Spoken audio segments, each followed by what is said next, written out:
Your kids are ready for the start of the school year, but are their snacks and their lunches ready too? We are talking to Orlando Health Registered Dietitian Ashlee Wright about what to pack for your kids as they head back to school. Ashlee, good morning. Nice to see you. Nice to see you too. This is always tricky, I think, for parents because as kids, they've got the salty, sweet favorites. Right. And you've got to try and convince them to maybe go for the healthy alternatives. Sure. To kind of make their energy last throughout the day. Exactly. So we're going to start with breakfast here. What have you brought for us today? Today I brought overnight oats, and you might have seen this a little bit online or on social media. It's a new trending thing for breakfast. Overnight oats.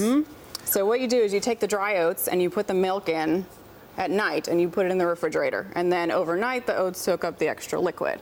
Oh. So in the morning you can actually eat it cold or you can eat it hot, whichever you prefer. So you can heat it up right in the container.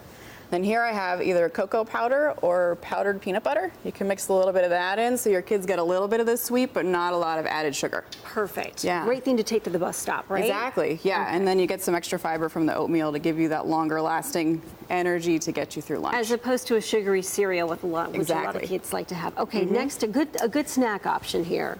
Here I have, this is light popcorn. It's about 35 calories in 1 cup.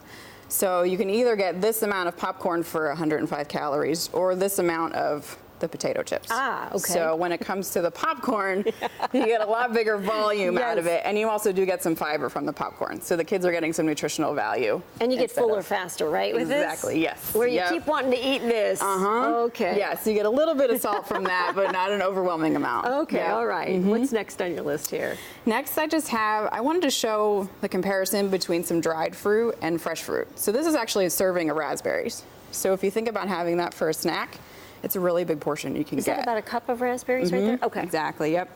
And then with the dried fruit, it's a 1/4 cup that's your serving. That's it. So if you compare that, and then that's dried pineapple, and they usually add sugar to that too.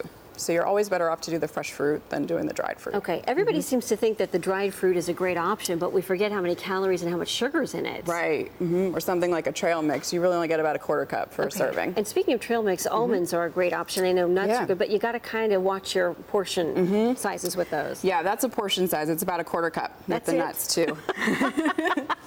You don't want to take the whole container of nuts with you when you're watching TV. No. Okay. So this is about a 1/4 cup, and these little containers like this are really great to pack your lunch because it's already kind of portion controlled for you, so you can take things like that too. About 30 seconds left, Ashlee. What else do you have? I have here, this is kind of a remake of peanut butter and jelly. It's natural peanut butter and strawberries instead of the peanut butter and jelly.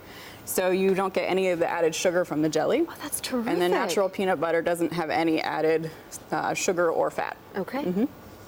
And then over here is just some green pepper strips that you can dip in. This is Greek yogurt, and you can actually mix in ranch dip mix into the Greek yogurt. Oh, and you can perfect. use that for your veggies for a dip too. So you can kind of put together a little bit of a snack lunch too, with some wheat crackers, some fruit, string cheese, the veggies and dip.